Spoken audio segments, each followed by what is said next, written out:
Hello everyone, good evening, welcome to the Unacademy YouTube channel research champions. आप सबका Unacademy के YouTube channel research champions में स्वागत है। तो फाइनली आपके लिए आ गई है एक नई क्लास जो है बुक्स की ट्रिक, और यहाँ पर आज हम लोग कवर करने वाले हैं बिना टाइम वेस्ट करे unit number 2 western political thinkers.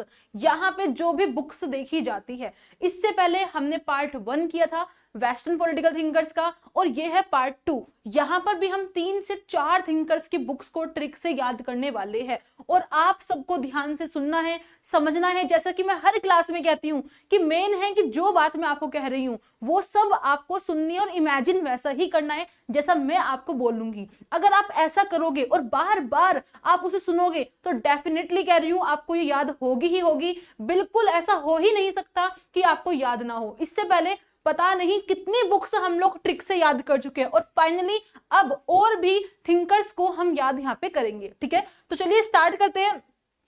यहाँ पे देखिए ये है यूनिट नंबर 2, इससे पहले यूनिट नंबर 1 हो गई, यूनिट नंबर 4 हो गया, और देन अब फाइनली आया है आपको यूनिट नंबर 2। यहाँ पर भी हम इसके बुक्स को कवर करने वाले हैं। तो यूनिट नंबर 2 में जो हमने पहले जो थिंकर्स कवर कर लिए हैं, जिसने नहीं देखा वो भी जाके देख लीजिएगा। अब पहले इस क्लास को सुन के ही जाइएगा। यहाँ पर सबसे पहले मैरी वॉलस्टोनक्राफ्ट की बुक्स हमने यहाँ पे कर ली, इसके अलावा जेएस मिल हमने कर लिया, देन कार्ल मार्क्स ये हमने कंप्लीट कर लिया। यानी कि इससे पहले वाले पार्ट में हमने 3 जो थिंकर्स है, 3 थिंकर्स को हमने यहाँ पे कवर किया था, और ट्रिक से हमने सारी बुक्स को याद किया था। अब जो थिंकर्स आज है, तो आज के थिंकर्स में शुरुआत हो रही है मैकियावेली से। जी हाँ, मैकियावेली से हम लोग यहाँ पर बुक्स की ट्रिक से याद करेंगे सारी बुक्स को। तो ध्यान से सुनना है, समझना है। फिर वही कह रही हूँ कि सिर्फ और सिर्फ जो मैं बात बोल रही हूँ उसे इमेजिन करना है। ठीक है, अब यहाँ पर बिना टाइम देखो, ज्यादा टाइम वेस्ट नहीं करना। कुल मिलाकर शांति से हमें सिर्फ क्या करना है, अपना जो बुक्स है उनको याद करना होगा। सबसे पहले अगर मैं बात करूं किसकी, मैकियावेली की। मैकियावेली जिनका जन्म 1469 में हुआ था और 1527 में इनकी डेथ हो गई थी, वही मैकियावेली। इनकी बुक आती है पहले आर्ट ऑफ वॉर। सबसे पहली बुक आती है आर्ट ऑफ वॉर, जहां पर वो बताते हैं कि एक जो युद्ध करने की जो कला होती है, वॉर करने की जो कला है, युद्ध कैसे किया जाए, उसके बारे में हमें डिस्क्राइब करते हैं आर्ट ऑफ वॉर के अंदर। इसके बाद वो हिस्ट्री ऑफ फ्लोरेंस लिखते हैं, जो कि जो फ्लोरेंस है, जो फ्लोरेंस जो शहर था उसके बारे में बात करते हैं, उसके इतिहास के बारे में बात करते हैं। कौन, मैकियावेली। इसके बाद वो 3rd बुक लिखते हैं डिस्कोर्स ऑन लिवी। वो लिवी बेसिकली एक इतिहासकार है, उसके ऊपर एक डिस्कोर्स यानी कि एक तरीके से चर्चा करना या भाषण देना, उसको कहते हैं डिस्कोर्स। उसके ऊपर चर्चा करते हैं कौन, मैकियावेली। देन इसके अलावा लास्ट में आती है इनकी द प्रिंस नाम की बुक, कि एक प्रिंस, एक राजा कैसा होगा, राजा को क्या करना चाहिए, वो तौर तरीके क्या अपनाएगा, वो सब बातें यहाँ पे लिखते हैं कि एक राजा, एक प्रिंस होना कैसा चाहिए, वो यहाँ पे लिखी जाती है। तो ये थी कि बुक्स कौन कौन सी लिखी है, किस बुक में क्या क्या बातें उन्होंने बोली है। अब हम यहाँ पे ट्रिक से इसको समझ लेते हैं। ट्रिक इसलिए है ताकि आप एक क्रोनोलॉजिकल फॉर्म में चीजों को सीख जाओ। तो यहाँ पर अगर मैं बात करूं मैकियावेली की, सबसे पहले मैकियावेली हम लोगों को सिखाएंगे क्या, कि युद्ध कैसे किया जाएगा। आर्ट ऑफ वॉर हमें सिखाई जाएगी कि युद्ध करने की कला क्या होती है। और जैसे ही आपको मैकियावेली सिखाएंगे युद्ध कैसे किया जाए, युद्ध कैसे करना चाहिए, वैसे ही आप लोग फाइनली युद्ध करोगे। जैसे ही आपको आर्ट ऑफ वॉर सिखाई, आपने क्या किया, आपने युद्ध कर दिया। और जब कोई युद्ध होता है, जब कोई वॉर होती है, उसके बाद उसका एक इतिहास बन जाता है। तो वही है हिस्ट्री ऑफ फ्लोरेंस। जैसे ही आपको आर्ट ऑफ वॉर सिखाई, आपने एक इतिहास लिख दिया, किसका, फ्लोरेंस का, हिस्ट्री ऑफ फ्लोरेंस।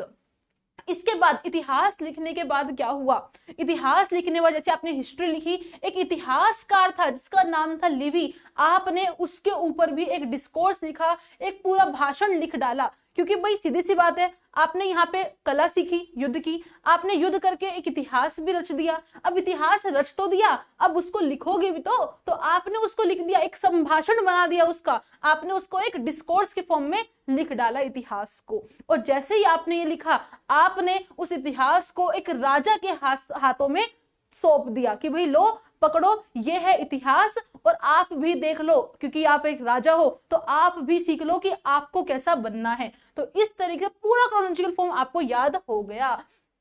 तो कैसे याद करना है, सिंपल सी बात है। सबसे पहले आपको आर्ट ऑफ वॉर सिखाई, युद्ध की कला सिखाई, आपने युद्ध किया और उसका एक इतिहास रच दिया, हिस्ट्री ऑफ फ्लोरेंस बन गया। जब इतिहास रचा गया तो इतिहास को आप सबने एक डिस्कोर्स फॉर्म में, एक संभाषण के रूप में प्रस्तुत किया, और किसको दिया? एक प्रिंस, एक राजा को दिया कि भाई लो, ये आपके भी काम आएगा, याद रखना कि आपको कैसा बनना है। ठीक है, क्लियर हो गया? तो ये है सारी बुक, और 1521 में ये पब्लिश होती है। देन आपकी हिस्ट्री ऑफ फ्लोरेंस आपकी 1532 में पब्लिश होती है। 1531 में डिस्कोर्स ऑन लिवी, सॉरी ये पहले आएगा, माफ कीजिए जाती हूँ भाई, ये पहले आएगा discourse of Livy. Then the prince आपकी 1532 में होती है। अब जब ये पहले आएगा, इसको थोड़ा सा आप लोग कहानी को चेंज कर लेना कि आर्ट ऑफ वॉर आप लोगों को सिखाई गई।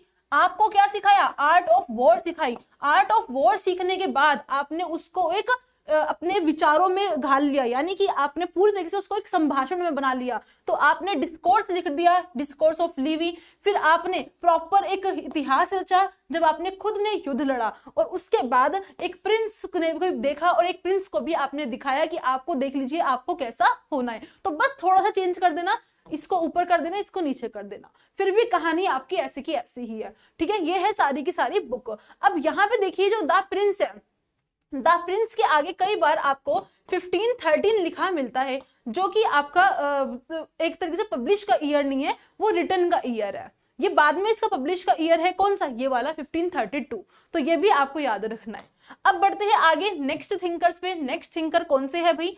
नेक्स्ट है आपके थॉमस हॉब्स। और भाई थॉमस हॉब्स की बुक आपकी आती है, और एक बार तो थॉमस हॉब्स की जो बुक है उसके क्या पूछे गए थे? चैप्टर्स पूछे गए थे कि इन चैप्टर्स को कर्म से लगाओ, यहां तक पूछा गया था। तो आज आपको चैप्टर भी बताऊंगी, उसको कर्म से कैसे लगाने हैं उसकी ट्रिक भी मैं आपको बताऊंगी। तो सबसे पहले अगर हम बात करें थॉमस हॉब्स की, जिनका जन्म 1588 में होता है, डेथ इनकी 1679 में होती है। जिस तरीके से मैकियावेली की सारी बुक किसमें थी? 15 में थी। मैकियावेली का नंबर याद रखना आप लोग 15, क्योंकि सारी बुक इनकी 15 15 15 में ही आती है। और आपको फिर याद रखना है 21, फिर आपको याद रखना है 31, और 31 के बाद 32, और 32 के बाद आपको याद रखना है फिर से वापस से 32।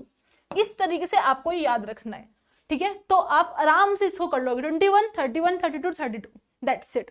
इसके अलावा अब अगर हम बात करें आगे किसकी? हॉब्स की। तो हॉब्स की जो बुक है वो सारी 16 में है। कौन सी? 16। तो यानी कि हॉब्स को आपको 16 नंबर देने हैं, सारी 16 में आएंगी लाइन से। तो सबसे पहले थॉमस हॉब्स की बुक कैसे आती है? डी सीवे आती है।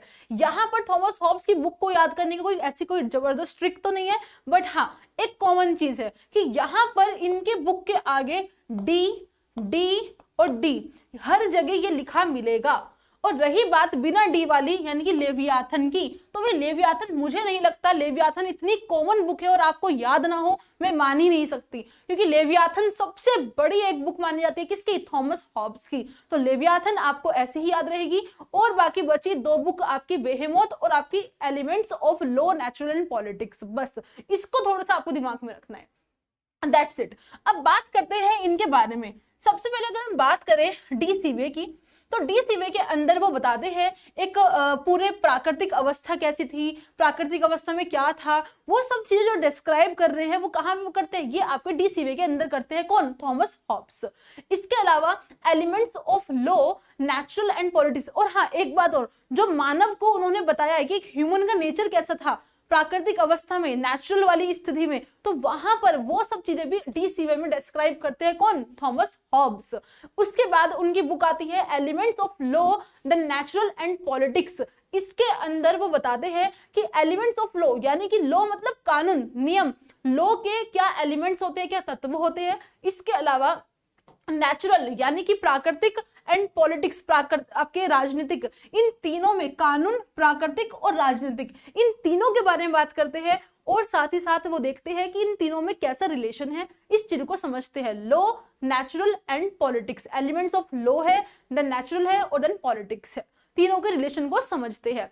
इसके बाद जो लेवियाथन नाम की बुक आती है, थॉमस हॉब्स का बहुत बड़ा ग्रंथ, बहुत बड़ी बुक, क्या? लेवियाथन, जिसके अंदर वो पूरी की पूरी एक जो आपका है ना सोशल कॉन्ट्रैक्ट की जो बात करते हैं, वो आपका लेवियाथन के अंदर ही करते हैं कि कैसे एक सोशल कॉन्ट्रैक्ट हुआ, सामाजिक समझौता हुआ, जिससे एक राज्य निकल कर आता है। तो यहाँ पर लेवियाथन क्या है? लेवियाथन का मतलब ही यहाँ पे एक राज्य है, एक राज्य की जो शक्ति है उसके बारे में बताया गया है। लेवियाथन का मतलब ही यहाँ पे ये है, ठीक है। इसके अलावा डी कॉर्पोर लिखते हैं। डी कॉर्पोर के अंदर वो ऑन दी बॉडी यानी कि भौतिक चीजों के बारे में, जो मटेरियलिस्ट जो चीजें हैं, जो वस्तुएं हैं, उन सब को लेकर और एक व्यक्ति कैसा है उसके लिए, उसको लेकर बात करते हैं। कौन? थॉमस हॉब्स, यानी कि भौतिक चीजों को लेकर बात की गई है डी कॉर्पोर में।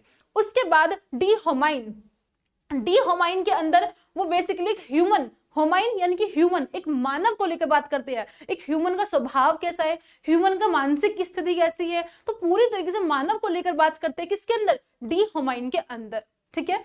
देन उसके अलावा आप बेहेमोथ के बारे में, यहाँ पर बेसिकली एक युद्ध है। युद्ध कौन सा? इंग्लैंड का। जो इंग्लैंड में जो युद्ध हुआ 16 के टाइम पे, जो इंग्लैंड में युद्ध हुआ उस वॉर के बारे में यहाँ पे लिखते हैं। उस वहां पे क्या हुआ, क्या प्रभाव पड़े, उस सब की बात करते हैं। कहाँ पे? बेहेमोथ वाली बुक के अंदर, ठीक है। तो ये तो मैंने आपको बता दिया कि किस बुक में क्या बातें कही है।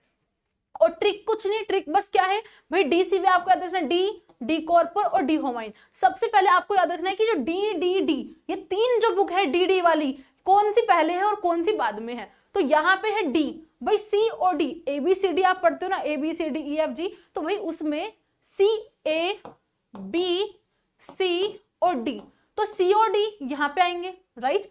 तो ऊपर सी वाला पोर्शन आएगा, सी, डी के साथ जो सी लिखा है, डी के साथ जो सी लिखा है, और सी सबसे पहले आता है हमारे अल्फाबेट्स में, तो यानी कि ये बुक डी सी में पहले आएगी, ठीक है। इसके अलावा यहाँ पर डी कॉर्पोर देखिए। अब डी कॉर्पोर में भी क्या आ गया आपका, यहाँ भी क्या आ गया? सी आ गया। लेकिन जो डी सीवे है, सीवे जो है वो बहुत छोटा वर्ड है, बट कॉर्पोर बहुत बड़ा वर्ड है, राइट। तो ये आपका बाद में आएगा डी कॉर्पोर। इसके बाद आपका आता है डी होमाइन। अब डी के साथ यहाँ पे क्या है? होमाइन का एच है, और एच आपके अल्फाबेट्स में सबसे बाद में आता है ना। तो इसलिए एच वाले को यानी कि डी होमाइन को आप लोग बाद में रखोगे। तो अगर आपके एग्जाम में बुक आती है तो एटलीस्ट आपको ये पता रहेगा कि हाँ, डी सीवे पहले आई है, उसके बाद डी कॉर्पोर आई है, देन डी होमाइन लास्ट में आई है। और लेवियाथन आपके बीच में यहाँ पे देखी जाती है डी सीवे के बाद। डी सीवे के बाद लेवियाथन आएगी, ये याद रखना। और इसका ईयर, इन सबके ईयर याद रखने हैं। 16 आपको याद है, 16 थॉमस हॉब्स की है, तो यहाँ पे लिखिए 16। उसके आगे आपके आएगा 42, देन 50, 51, 55, इसके अलावा 58 और आपका 80। ये क्रम आपको याद रखना है, 42, 50, 51, 55, 58 और देन 88। ये पूरा क्रम है, और वो पूरी बुक्स का एक जो नजारा है वो आपको याद रखना, ठीक है। लास्ट में आपको युद्ध वाली चीज आएगी, ये सबसे लास्ट में आ। क्लियर हो गया? चलो, अब मैंने कहा कि इससे पहले आपके चैप्टर पूछे गए थे, राइट। लेवियाथन में कौन कौन से चैप्टर आते हैं, उनके चैप्टर को क्रम से लगाओ। ये जो बुक है, हर एक बुक में जैसे आपकी बुक के अंदर चैप्टर्स लिखे रहते हैं यहाँ पे लाइन से इंडेक्स पेज पे, सेम ऐसे ही लेवियाथन जो ये बुक है इसमें अलग अलग अलग अलग चैप्टर्स है, और उसको क्रम से लगाने के लिए पूछा गया था। तो चलिए अब पहले हम चैप्टर्स पे चलते हैं, लेकिन चैप्टर सिर्फ लेवियाथन के याद नहीं करने, डी सीवे के भी हमें याद करने होंगे। तो चलो पहले एक एक करके इनके चैप्टर्स को देखते हैं, सारी बुक के नहीं, सिर्फ इंपॉर्टेंट डी सीवे और आपकी लेवियाथन, सबसे ज्यादा ये देखना होगा। अगर मैं यहाँ पे बात करूं डी सीवे की, तो डी सीवे जो बुक है उसको 3 हिस्सों में बांटा गया है, फर्स्ट, सेकंड, देन थर्ड, ठीक है। जो आपकी डी सीवे बुक है उसको 1, 2 और 3 इन 3 हिस्सों में डिवाइड किया गया है डी सीवे बुक को। हर एक पार्ट का, पार्ट नंबर 1 का नाम है लिबर्टी, पार्ट नंबर 2 का नाम है आपका डोमिनियन, और पार्ट नंबर 3 का नाम है क्या? आपका रिलीजियन। तो इस तरीके से हर एक पार्ट का नाम रखा हुआ है। लेकिन क्या हमें हर एक पार्ट के चैप्टर याद करने हैं? हर एक पार्ट में बहुत सारे चैप्टर है। पार्ट 1 में बहुत सारे चैप्टर है, पार्ट 2 में बहुत सारे चैप्टर है, और पार्ट नंबर 3 में भी बहुत सारे चैप्टर है। तो क्या हमें ये सारे चैप्टर याद करने? नहीं, सिर्फ पार्ट नंबर 1 के आपको चैप्टर्स याद करने होंगे। तो पार्ट नंबर 1 के चैप्टर्स का नाम है लिबर्टी। तो लिबर्टी में 1, 2, 3, 4 ये 4 चैप्टर देखे जाते हैं। अगर आपसे क्वेश्चन पूछा जाए कि डी सीवे कितने पार्ट्स में डिवाइड है, तो 3। कौन कौन सा? लिबर्टी, डोमिनियन, रिलीजियन, 3 पार्ट्स है, ठीक है। अगर पूछा जाए कि डी सीवे के लिबर्टी, या फिर ऐसे तो नहीं पूछेगा, लेकिन हाँ इन 4 पार्ट्स को के नाम जरूर देगा और कहेगा डी सीवे के इन चैप्टर्स को क्रम से लगाओ, पक्का यही देगा। और अगर इन चैप्टर से अलावा अगर इनमें से कोई चैप्टर आ गया तो भी आप इन चैप्टर से ही कर लोगे, क्योंकि सीधी सी बात है इस वाले लेसन से जो चैप्टर है वो पहले ही आएंगे, राइट। तो आपको इसके याद करने सिर्फ लिबर्टी के। चलो अब इसको कैसे याद करना है, यहां पर देखिए चैप्टर नंबर 1 क्या है, नागरिक समाज के बिना मनुष्य की स्थिति के बारे में। सबसे पहले डीसीवे में बताया जा रहा है कि क्योंकि डीसीवे में क्या लिखा है, प्राकृतिक अवस्था की बातें लिखी है, नेचुरल की बात हुई है कि राज्य से पहले प्राकृतिक अवस्था कैसी थी उसके बारे में बात हुई है। तो डीसीवे के अंदर वो बताते हैं कि नागरिक समाज के बिना, यानी कि बिना सिविल सोसाइटी के एक मनुष्य की स्थिति कैसी है, एक मैन की कंडीशन कैसी है, उसको डिस्क्राइब करते हैं सबसे पहले, चैप्टर नंबर 1। फिर उसके बाद वो बताते हैं कि जब मनुष्य की स्थिति इस तरीके की थी, जो भी थी बेकार थी, अच्छी थी, जो भी थी वैसे तो बेकार ही थी अकॉर्डिंग टू हॉब्स, तो उसमें फिर उन्होंने अनुबंध किया। तो वहां पर जब उन्होंने सोशल कॉन्ट्रैक्ट किया तो वहां प्राकृतिक नियमों को फॉलो किया। तो यानी कि यहाँ पे चैप्टर नंबर 2 के अंदर वो लिखते हैं अनुबंध से संबंधित प्राकृतिक के नियम के बारे में, यानी कि सोशल जो कॉन्ट्रैक्ट हुआ वहां पर कौन से नेचुरल लॉ थे उस बारे में लिखते हैं। उसके बाद चैप्टर नंबर 3 में वो कहते हैं कि प्राकृतिक नियम के अलावा और भी कुछ नियम थे, यानी कि प्रकृति के अन्य नियमों के बारे में बात करते हैं कि प्रकृति के और भी अन्य नियम, other rule regulations. Then last में वो लिखते हैं कि प्राकृतिक का अन्य नियम क्या था, दैवीय नियम। लास्ट में बताते हैं कि वो है आपका दैवीय नियम। तो देखा जाए तो पूरा एक सीक्वेंस चल रहे हैं। तो चैप्टर नंबर 1 क्या है कि नागरिक समाज के बिना मनुष्य की स्थिति कैसी होगी। चैप्टर नंबर 2 वहां पे वो अनुबंध करेंगे, प्राकृतिक नियमों को फॉलो करेंगे। और चैप्टर नंबर 3 प्राकृतिक नियम के और बाकी अन्य नियम क्या है। और चैप्टर नंबर 4 की लास्ट नियम है आपका दैवीय नियम, एक डिवाइन लॉ की बात करते हैं। ठीक है, क्लियर हो गया। तो ये हो गया आपके लिबर्टी के चैप्टर्स, और बाकी चैप्टर्स पे मत घुसिएगा। ठीक है, ये मैंने इसलिए करवा दिया ताकि कभी फ्यूचर में आए तो आप लोग इसे कर लो। ठीक है, चलो अब बढ़ते हैं आगे। अब मेन बात पे आते हैं, थॉमस हॉब्स का जो लेवियाथन है, थॉमस हॉब्स की जो लेवियाथन है, यहां से एग्जाम में पहले क्वेश्चन पूछा था और वहां पे सीधा कहा था कि भाई लेवियाथन के जो चैप्टर है उनको कर्म से लगा दो। अब आप सब अटक गए कि भाई कैसे बुक्स आ गई है। तो यहाँ पे बेसिकली इसको समझना, वो क्या पूछा था एग्जाम में, अब आपको समझ आएगा। लेवियाथन को भी 3 पार्ट्स में डिवाइड किया गया है। Part number 1 of man, part number 2 of Commonwealth और part number 3 of Christian Commonwealth. ये तीनों चैप्टर के नाम आपको पता होना चाहिए। चैप्टर नहीं, इसके पार्ट 1, पार्ट 2, पार्ट 3। इस बुक को 3 पार्ट्स में डिवाइड किया गया है। ठीक है, अब एग्जाम में जो आपको चैप्टर्स दिए गए थे, चैप्टर 1, 2, 3, 4, 5 ये और 6, लास्ट में 6 भी है। ये जो 6 चैप्टर्स आपको दिए गए थे बेसिकली, एक सेकंड रुकिएगा, ओके, हाँ ठीक है। जो ये 6 चैप्टर्स आपको दिए गए थे एग्जाम में, कहा था कि इनको कर्म से लगाओ। क्या उसमें ये कहा था कि ऑफ मैन वाले पार्ट में से? नहीं, सिर्फ डायरेक्ट चैप्टर दे दियो। लेकिन इतना पता चल गया कि जो चैप्टर थे वो सिर्फ शुरुआत वाले पार्ट के थे, पार्ट नंबर 1 से आए थे, इसलिए हमने पीछे वाले के भी पार्ट नंबर 1 के ही चैप्टर्स करे।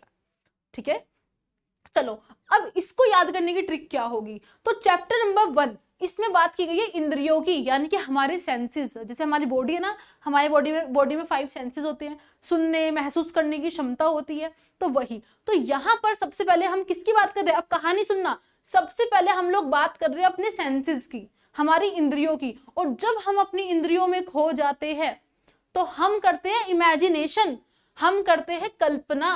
तो दूसरा पार्ट आएगा इमेजिनेशंस का। फिर जब हम इमेजिनेशन करते हैं, पता नहीं कहाँ खो जाते हैं। इमेजिनेशन करते करते हमें कुछ पता नहीं होता दीन दुनिया का, क्या हो रहा है क्या नहीं हो रहा, हमें कुछ पता नहीं चलता। तो कुल मिला के जब हम इमेजिनेशन में खो जाते हैं, हमें कुछ पता नहीं होता, हम एक कॉन्सिक्वेंस में चले जाते हैं, हम एक ट्रेन ऑफ इमेजिनेशन में चले जाते हैं, यानी कि कल्पना का परिणाम बहुत बुरा होता है, वो देखने को मिलता है, क्योंकि हम खो जाते हैं बिल्कुल। और उसका रिजल्ट क्या निकलेगा, वो तो भाई खतरनाक निकलेगा।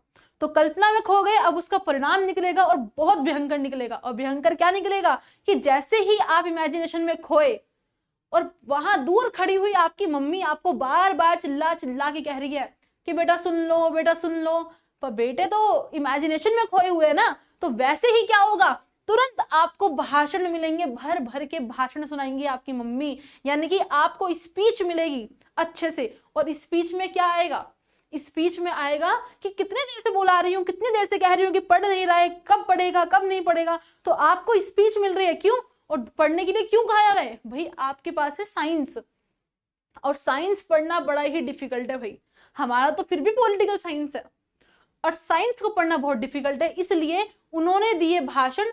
क्यों? उसके पीछे रीजन क्या था? रीजन था साइंस का, तो रीजन एंड साइंस। फिर आपका 5th चैप्टर आता है और जैसे ही आपको भाषण मिले, जैसे ही आपको स्पीच मिली, फिर आपके अंदर आएगा फाइनली क्या? जुनून। अब आप दबा के पढ़ोगे कि हाँ मम्मी ने डांट दिया, मैं बैठ के खूब लगन से पढ़ूंगा, हालांकि ऐसा होता नहीं है बट ठीक है।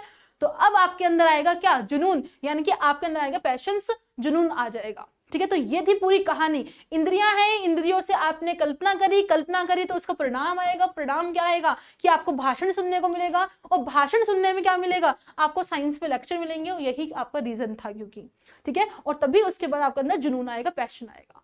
तो बताना भाई कैसी लगी आपको ये ट्रिक, कैसा लगा आपको तरीका याद करने का। तो ये है आपको तरीका कि हम बुक्स भी देख रहे हैं कि बुक्स में क्या कहा है, लेकिन याद करने के लिए हम लोग कोई ट्रिक बना रहे हैं। ठीक है, चलो अब बढ़ते हैं आगे। ये हो गया आपका पूरा हॉब्स जो कि बहुत बड़ा था।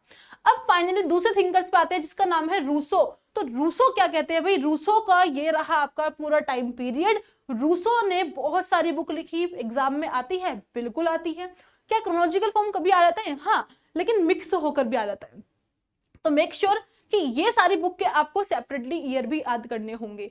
बस क्रोनोलॉजिकल फॉर्म में अगर आपने याद कर लिए तो आप आइडिया लगा लोगे कि इसका ईयर क्या हो सकता है। अगर मान लो रूसो और हॉब्स की बुक को मिक्स कर दिया जाए तब भी आप आइडिया लगा लोगे। पहली बात तो हॉब्स और रूसो की बुक को मिक्स करोगे वो वैसे ही पता चल जाएगा। क्यों? क्योंकि हॉब्स को हमने 16 नंबर दे रहे, लेकिन रूसो की सारी बुक 17 में है, तो सीधी सी बात है इनकी बुक हॉब्स के बाद ही होंगी।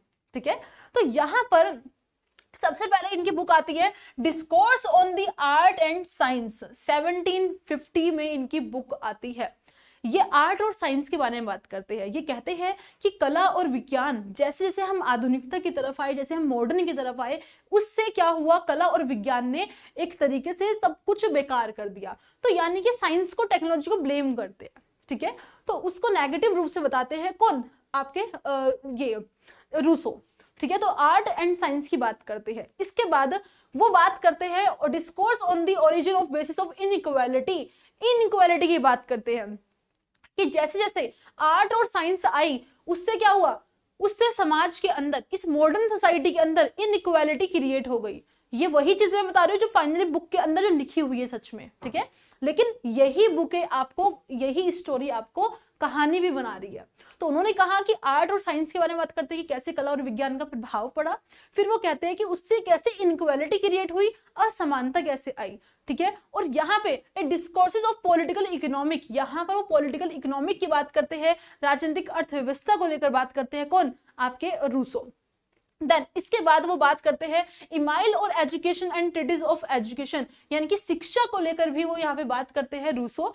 देन उसके बाद वो सोशल कॉन्ट्रैक्ट की बात करते हैं कि सामाजिक समझौता कैसे हुआ, प्राकृतिक अवस्था से आप लोग यहाँ पे कैसे आए, उसके लिए आपने एक समझौता किया सब लोगों ने मिलकर, वो कैसे किया, उस सब के बारे में डिटेल देते हैं। किसमें? द सोशल कॉन्ट्रैक्ट के अंदर। देन उसके बाद वो बात करते हैं एक गवर्नमेंट ऑफ पोलैंड, जहां पे जो पोलैंड की जो सरकार है वो कैसी थी, कैसी नहीं थी, उसका कैसा कार्य था, पूरा डिस्क्राइब करते हैं पोलैंड की सरकार के बारे में। ठीक है, देन उसके बाद essay on the origin of language. यहाँ पे ओरिजिन ऑफ लैंग्वेज यानी कि जो भाषाएं, लैंग्वेज का ओरिजिन कैसे हुआ, यानी कि उसका कैसे विकास हुआ, भाषाएं कैसे निकल कर आई, और वो भाषाएं, अलग अलग भाषाएं कैसे हमें देखने को मिलती है, उन सब के बारे में बात करते हैं। और उन भाषाओं का क्या प्रभाव पड़ता है उसके बारे में बात करते हैं। कौन? रूसो। तो ये सारी बुक लिखी जाती है रूसो के द्वारा।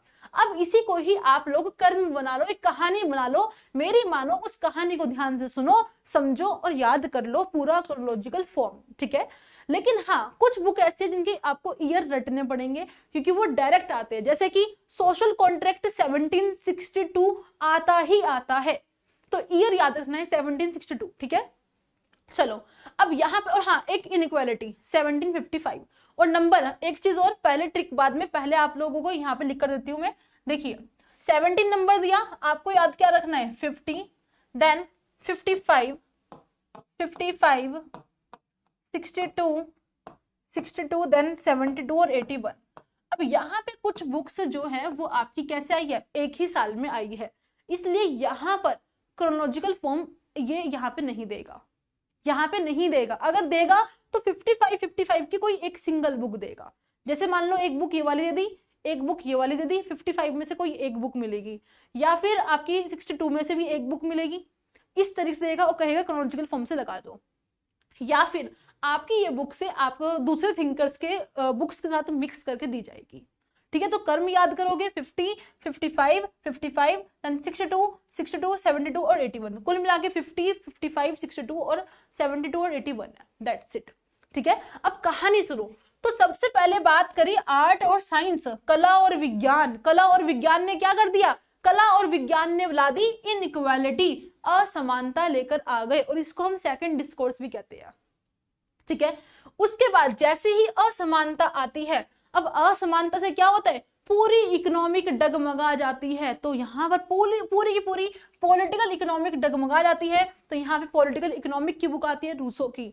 उसके बाद क्या होता है, उसके बाद जब पॉलिटिकल इकोनॉमिक आपकी डगमगा जाती है, बेकार हो जाती है, बैलेंस बिगड़ जाता है इकोनॉमिक का, तब हम क्या करेंगे, अब हम देंगे एजुकेशन। अब हम बात करेंगे शिक्षा की, कि भाई शिक्षा दो ताकि और लोगों को शिक्षा मिले, रोजगार मिले, वो भी शामिल हो, थोड़ी इकोनॉमिक्स में सुधार आए, ये सब चीजें हों। तो यहाँ पे फिर बात होगी एजुकेशन की। और जब एजुकेशन मिल जाएगी, तो एजुकेशन जब सब एजुकेटेड हो जाएंगे, पढ़े लिखे हो जाएंगे, तो अब वो समझदारी से मिलकर आपस में क्या करेंगे, सोशल कॉन्ट्रैक्ट करेंगे। अब सब आपस में क्या करेंगे, सोशल कॉन्ट्रैक्ट करेंगे। और जैसे ही सोशल कॉन्ट्रैक्ट करेंगे, तो भाई सोशल कॉन्ट्रैक्ट से क्या होता है, एक सरकार निकल कर आती है। और सरकार कहाँ की निकलेगी, वो निकलेगी पोलैंड की सरकार, तो गवर्नमेंट ऑफ पोलैंड। उसके बाद जब पोलैंड की सरकार आ गई, तो भाई बात आती है कि किस लैंग्वेज का यूज करें। इतने सारे लोगों ने आपस में मिलकर कॉन्ट्रैक्ट करके सरकार बनाई है, तो किसकी लैंग्वेज को हम अपनाएंगे। तो फाइनली यहाँ पे ओरिजिन ऑफ लैंग्वेज की बात होती है। तो ये हो गया आपका क्रोनोलॉजिकल फॉर्म में याद करने का तरीका। ठीक है, क्लियर हो गया। तो दोबारा से एक बार मैं रिपीट करती हूँ, आज बुक्स बहुत सारी है इसलिए टाइम लग रहा है, लेकिन वही कह रही हूँ, सुनो समझो याद करो। ऐसे याद नहीं होने की, थोड़ी मेहनत करनी पड़ेगी, मैं भी तो कर रही हूँ, आप भी करिए प्लीज। तो बस सबसे पहले आर्ट और साइंस आई, उससे क्या हुआ, इनइक्वालिटी आई। इनइक्वालिटी आई तो क्या हुआ, इकोनॉमिक डगमगा गई। और उससे फिर हमने बात करी किसकी, एजुकेशन की। और एजुकेशन करने के बाद जो भी पढ़े लिखे लोग थे, उन्होंने क्या किया, सोशल कॉन्ट्रैक्ट किया। उससे क्या बनी, सरकार ऑफ पोलैंड बनी, गवर्नमेंट ऑफ पोलैंड यानी कि। और उसके बाद हमने डिसाइड किया लैंग्वेज का, दैट्स इट, खत्म कहानी। और कर्म क्या था, कर्म आपका 50 था, 55 था, 62 और आपका 72, देन 81। ठीक है, चलो अब बढ़ते हैं आगे नेक्स्ट। अब फाइनली नेक्स्ट आते हैं आपके हन्ना आरेंट। भाई हन्ना आरेंट भी बहुत सारी बुक लिखते हैं, और हन्ना आरेंट की भी बुक आती है, ये भी बुक लिखती हैं। और हन्ना आरेंट की बुक आपको 19 में देखने को मिलती है, सारे बुक 19 में। ठीक है, सारी, तो इनको हम देंगे 19 नंबर। तो यहाँ पर इनकी बुक की अगर हम बात करें, सबसे पहले ये बात करते हैं ओरिजिन ऑफ टोटलिटेरिज्म, यानी कि जो अधिनायकवाद है, जो सर्वसत्तावाद है, वो कैसे निकल कर आया, अधिनायकवादी व्यवस्था कैसे ओरिजिन हुई, किस तरीके से हुई। तो वहां पे उन्होंने बताया कि जो पॉलिटिकल बिहेवियर होता है, जो राजनीतिक व्यवस्था है या पॉलिटिकल जो सिस्टम है, उसी ने ही ऐसा किया कि वो धीरे धीरे आपका अधिनायकवादी बन गया। जैसे यहाँ पे वो एग्जाम्पल के तौर पे ये नाजीवाद की बात करते हैं। ठीक है, नाजीवाद की बात करते हैं आपका, हाँ नाजीवाद की बेसिकली बात करते हैं कौन, हन्ना आरेंट। ठीक है, तो उस वहां पर उन्होंने जब उसको देखा, तो उन्होंने कहा कि जो पॉलिटिकल सिस्टम है, जो राजनीतिक व्यवस्था है, वही एक रीजन बनती है अधिनायकवाद व्यवस्था की तरफ आने का, वहीं पे कुछ कमियां होती है। इसके बाद द ह्यूमन कंडीशन की उन्होंने बात करी, यानी कि ह्यूमन की क्या कंडीशन होती है, यानी कि मानव को लेकर, मानव की हर एक एक्सपेक्ट को लेकर यहाँ पे बात की जाती है ह्यूमन कंडीशन के अंदर। फिर उसके बाद वो बात करते हैं बिटवीन पास्ट और फ्यूचर की, बिटवीन पास्ट एंड फ्यूचर को लेकर बात करते हैं कि कोई भी चीज अगर हुई है, लाइक सबसे पहले युद्ध वगैरह, तो उसमें पहले क्या था और अब क्या है, उसको लेकर यहाँ पे बेसिकली डिफाइन किया था बिटवीन पास्ट एंड फ्यूचर के अंदर, कि पास्ट में जो हुआ अब आगे फ्यूचर में कैसे क्या करना है। तो बिटवीन पास्ट एंड फ्यूचर को लेकर बात करते हैं। और यहाँ पे भी ह्यूमन कंडीशन की बात आती है कि कैसे, मतलब एक ह्यूमन की क्या कंडीशन थी पहले भी और बाद में भी, और यहाँ पर इसको अच्छे से डिफाइन किया जाता है बिटवीन पास्ट एंड फ्यूचर के अंदर। ठीक है, उसके बाद ऑन रिवॉल्यूशन, फिर यहाँ पे ऑन रिवॉल्यूशन में क्रांति की बात करते हैं कि रिवॉल्यूशन बहुत अच्छी होती है। रिवॉल्यूशन एक पॉजिटिव वे में दिखाया गया रिवॉल्यूशन को, जैसे कि अमेरिका में जो क्रांति हुई, ठीक है, फ्रांस की क्रांति हुई, इन दोनों देशों की क्रांति को डिफाइन करती हैं और कहती है कि भाई देखो ये क्रांति है और क्रांति से अच्छा होता है। ठीक है, उन दोनों देशों की क्रांति को डिफाइन किया गया है। देन इसके बाद यहाँ पे आपका एरिकमैन ऑफ जेरूसलम, यहाँ पे जेरूसलम के बारे में बात की गई है। जेरूसलम के अंदर जैसे ये एक धार्मिक स्थान हुआ करता पहले भी जेरूसलम, जो कि अभी भी देखा जाता है। तो वो वहाँ पे आपके यहूदी, ईसाई, ये सब लोग यहाँ पे रहा करते थे। इनका धार्मिक, बेसिकली इनका धार्मिक स्थान थे ये जेरूसलम। तो वहां पे कैसे अत्याचार हुआ, और उस अत्याचार में जो ये आपका ना एक्मैन, ये एक इंसान का नाम है, एक व्यक्ति का नाम है। तो ये भी उस अत्याचार में कैसे शामिल था, और किस तरीके से जब ऐसी चीजें आती है तो वहां पर आम लोग भी अत्याचार में शामिल हो जाते हैं। इस व्यक्ति का एग्जाम्पल देते हुए हन्ना आरेंट ने ये बात बोली है कि कैसे आम जनता भी अत्याचार में आपस में जुड़ जाते हैं, अत्याचार करने लगते हैं सभी। तो ये वो व्यक्ति थे जो कि ऐसा कर भी रहे थे वहां पे। ठीक है, तो उसकी बात करते हैं यहाँ पे। देन उसके बाद ऑन वायलेंस, संघर्ष की बात करते हैं कि संघर्ष को पूरा डिफाइन किया है कि संघर्ष से क्या हुआ, क्या नहीं हुआ, क्या प्रभाव पड़े, पूरे संघर्ष को बताया है। ठीक है, तो इतना इन डिटेल आपको नहीं जाना, थोड़ा थोड़ा सा पता होना चाहिए बस।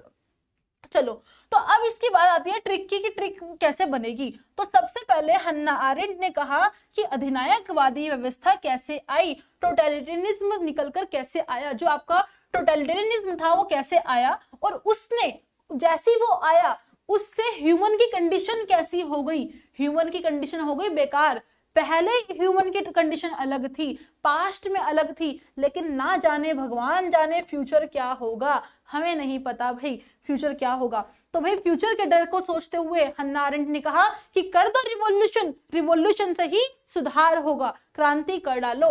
सबने कहा क्यों, उन्होंने कहा यही करना पड़ेगा, क्योंकि अगर आप रिवॉल्यूशन नहीं करोगे तो आपके साथ भी वैसा ही अत्याचार होगा जैसे कि जेरूसलम में हो रहा था, वैसा ही अत्याचार होगा। तो इसलिए आपको क्या करना पड़ेगा, आपको रिवॉल्यूशन करना पड़ेगा, और आपको यही संघर्ष से गुजरना पड़ेगा, यही आपके जीवन का अंतिम संघर्ष है, इसको फेस कर लो एक बार। ठीक है, तो वही है। सबसे पहले हन्ना आरेंट ने कहा टोटलिटेरियनिज्म, यानी कि आपका सर्वसत्तावादी, अधिनायकवादी, इसने क्या किया, ह्यूमन कंडीशन बिगड़ गई। ह्यूमन कंडीशन पास्ट में कुछ थी, लेकिन फ्यूचर का डर है, फ्यूचर का डर मिटाने के लिए हन्ना आरेंट ने कहा रिवॉल्यूशन कर दो। रिवॉल्यूशन की जब बात आई तो सबने पूछा क्यों, तो उन्होंने कहा भाई ना तो आपके साथ भी जेरूसलम की तरह अत्याचार होगा, और अत्याचार होगा तो भाई सीधी सी बात है, फिर आप कैसे सहन करोगे, नहीं कर पाओगे, तो अभी वायलेंस कर लो, अभी आप लोग हिंसा कर लो, वही आपके लिए फायदेमंद है। ठीक है, ये अंतिम हिंसा है आपकी। ओके, तो ये हो गए आपकी भाई हन्ना आरेंट की बुक्स भी, और ईयर इनका क्या है, यहाँ पे 51, 58, 61, 63, देन उसके अलावा आपका 65 और देन 70, ये इनके ईयर है। और इसमें ईयर आपको किस किस के याद करने हैं भाई, ईयर एक तो ह्यूमन कंडीशन का याद करना है, 1958 आता है, और आपका between past and future, and आपका ये स्टार्टिंग के ईयर आपको करने ही करने हैं। ठीक है, चलो आगे बढ़ते हैं। अब है आपके ये लास्ट है, बेफिक्र है ना, ये लास्ट है फ्रांस फैनन। अब फ्रांस फैनन जो आते हैं, इनकी भी बुक्स है 19 में। अब बहुत थोड़ा सा इनका 4 बुक्स है, बहुत थोड़ी सी। और आपके जो फ्रांस फैनन है किस लिए जाने आते हैं, उपनिवेशवाद यानी कि कॉलोनिज्म के लिए जाने आते हैं। कौन, फ्रांस फैनन, कि अफ्रीका के अंदर कैसे, बेसिकली उसको डिफाइन कर रहे हैं, वहां जो ब्लैक पीपल है उनकी स्थिति कैसी है, और उपनिवेशवाद का क्या प्रभाव पड़ा है उनके ऊपर, वो सब चीजें बताते हैं। कौन, फ्रांस फैनन। तो सबसे पहले वो लिखते हैं ब्लैक स्किन व्हाइट मास्क, कि किस तरीके से उपनिवेशवाद का प्रभाव पड़ा है हम लोगों पे, कि जो ब्लैक लोग हैं, जो ब्लैक स्किन वाले जो लोग हैं, वो अपने आप को, वो गोरे लोगों को कह रहे हैं कि हाँ ये गोरे लोग अच्छे, अगर हम भी ऐसे बन जाए ना, अगर हम भी इनके तौर तरीके अपनाएंगे तो हम भी अच्छे हो जाएंगे। तो ब्लैक की स्किन तो ब्लैक है, स्किन तो नेचुरल चीज तो वो ब्लैक ही पैदा हुए है, लेकिन अपने आप को व्हाइट मास्क लगा रहे हैं, अपने आप को सफेद लोगों की तरह बना रहे हैं, उनके जैसे कपड़े पहन रहे हैं, उनकी जैसी सोच बना रहे हैं, और ऐसा करके आपके फ्रांस फैनन कहते हैं कि ये पड़ा उपनिवेशवाद का प्रभाव, कि लोग ब्लैक होकर व्हाइट बनने की कोशिश कर रहे हैं, ब्लैक स्किन व्हाइट मास्क। इसके बाद ए डाइंग कॉलोनिज्म, यानी कि एक तरीके से जो उपनिवेशवाद है उसका अंत कैसे किया जाए, उसके बारे में बात की गई है इस बुक के अंदर। देन इसके अलावा the Richard of the earth, यानी कि एक तरीके से पृथ्वी का मनहूस, रिचर्ड का मतलब क्या होता है, मनहूस, यानी कि उपनिवेशवाद को देखकर वहां पे क्या हालात बने हुए हैं, वहां पे क्या कंडीशन है, उसको ये कह रहे हैं कि वृषण ऑफ द अर्थ यानी धरती का मनहूस। अब इसके बाद टुवर्ड्स द अफ्रीकन रिवॉल्यूशन, यहाँ पे अफ्रीका में किस तरीके से रिवॉल्यूशन की तरफ बढ़ा जाए और रिवॉल्यूशन क्रांति की जाए और ये सब हटाया जाए, उसकी बात करते हैं कौन, फ्रांस फैनन। ठीक है, तो ये 4 बुक देखी जाती है फ्रांस फैनन की। अब वही है, ट्रिक से कैसे याद करोगे, तो नॉर्मल है, हाँ इनकी ईयर जरूर याद करना, और ईयर ये जरूर करना, पक्का करना पड़ेगा। और रिवॉल्यूशन में कंफ्यूज मत हो जाना, पीछे रिवॉल्यूशन निकली है वो आपकी किसकी थी, ये देखिए पीछे जो खाली रिवॉल्यूशन है, ऑन रिवॉल्यूशन, ये हन्ना आरेंट की है, ऑन रिवॉल्यूशन। लेकिन यहाँ पर है अफ्रीकन रिवॉल्यूशन, तो ये आपके फ्रांस फैनन की है। एग्जाम में आपके ये आता है और ये आता है, इनके ईयर डायरेक्ट आते हैं। 1952 black skin white mask, 1961 Richard of the earth. ठीक है, चलो अब इसको भी हम लोग करते हैं ट्रिक से याद। तो सबसे पहले ट्रिक क्या है कि भाई फ्रांस फैनन ने बात करी, सबसे पहले हम बात करेंगे ब्लैक स्किन व्हाइट मास्क की। सबसे पहले ऊपर टॉप पे याद कर लेना कि कुछ नहीं, सबसे ऊपर क्या, black skin white mask. Black skin white mask था, ये रिजल्ट था किसका, आपके कॉलोनिज्म का रिजल्ट था, यानी कि उपनिवेशवाद का रिजल्ट था। तो इस हालात को देखते हुए, इस कंडीशन को देखते हुए क्या कहा गया कि भाई इस उपनिवेशवाद का अंत कर दो, खत्म कर दो, मार दो इसे।